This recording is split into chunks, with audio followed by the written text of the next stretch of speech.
السلام علیکم ورحمۃ اللہ۔ کسی کو اتنا مجبور نہیں کرنا چاہیے کہ وہ اپنی خاموشیاں توڑ کر لفظوں سے پھر تمہاری دھجیاں اڑا دے۔ اس کی خاموشی کو نہیں توڑنا چاہیے، نہیں توڑنا چاہیے۔ سوچ سمجھ کر بولا کرو۔ کیوں؟ کیونکہ الفاظ نسلوں کا تعارف کروا دیتے ہیں۔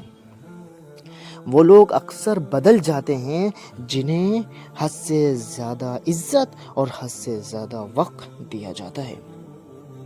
بزرگ فرماتے ہیں کہ انسان تنہائی کا شکار اس لیے ہے کہ اسے سب سمجھانے والے ملتے ہیں، سمجھنے والا کوئی نہیں ملتا۔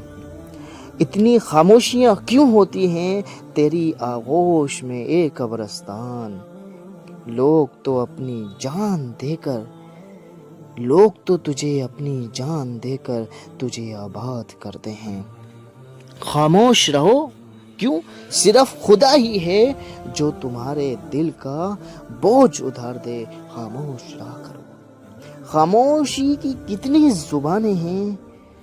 دکھ، ضد، غصہ، انا اور شکر۔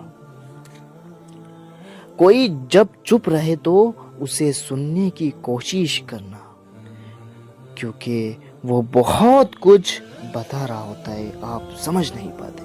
شام کی خاموشی میں سب سے حسین آواز جو لگتی ہے نا، وہ حسین آواز اذان کی لگتی ہے۔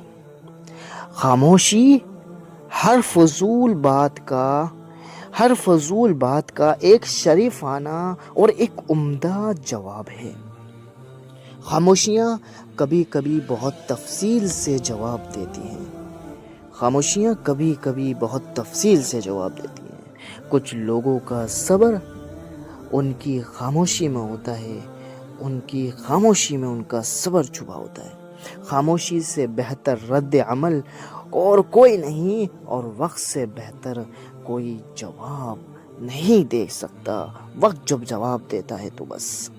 جو برداشت کرنے کا فن جانتا ہوں، وہ شخص زندگی کی کوئی جنگ ہار نہیں سکتا جو برداشت کرنے کا فن جانتا ہو۔ ہر خاموشی انا نہیں ہوتی جناب، ہر خاموشی انا نہیں ہوتی جناب۔ کچھ خاموشیاں صبر بھی ہوتی ہیں، میں لہجوں کو محسوس کر لیتی ہوں، مجھے خاموشیاں سمجھا دیتی ہیں۔ یہ بات سچ ہے کہ مجھے کہنا نہیں آتا، میری باتیں صرف آنسوں میں اٹک جاتی ہیں۔ میں ہر وہ بات محسوس کرتی ہوں جو لہجوں میں چیخ چھپے زہر آلودہ تیروں سے بھرپور ہوتی ہے، میں وہ ہر بات محسوس کر لیتی ہوں۔ دوستو، جاتے جاتے ویڈیو کو لائک اور چینل کو سبسکرائب کرنا نہ بھولے۔ جزاک اللہ خیرا۔ السلام علیکم ورحمۃ اللہ وبرکاتہ۔